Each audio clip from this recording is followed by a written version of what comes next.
મહુવાના નિકોલ બંધારામાંથી એક વ્યક્તિની લાશ મળી આવી હતી. ગત તારીખ 15/6/2025ને રવિવારના બપોરના 3 કલાકના આસપાસના સમયમાં મહુવા તાલુકાના ભૂતેશ્વર ગામના વતની હિતેશભાઈ અરજણભાઈ શિયાળ ઉંમર વર્ષ 45 મહુવા નિકોલ બંધારામાંથી લાશ મળી આવી હતી. ત્યારબાદ તેમના મૃતદેહને મહુવાની જનરલ હોસ્પિટલમાં પીએમ અર્થે ખસેડવામાં આવ્યો હતો.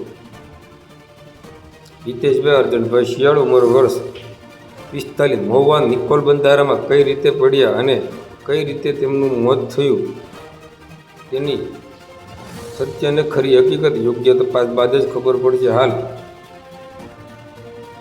તેમના પીએમને મહુવાની જનરલ હોસ્પિટલ ખાતે કરવામાં આવશે અને આ બાબતની જાણ મહુવા પોલીસને કરવામાં આવતા આગળની કાર્યવાહી મહુવા પોલીસ દ્વારા હાથ ધરવામાં આવી હતી. બનાવને લઈને સગા સંબંધીઓ હોસ્પિટલ ખાતે દોડી ગયા હતા.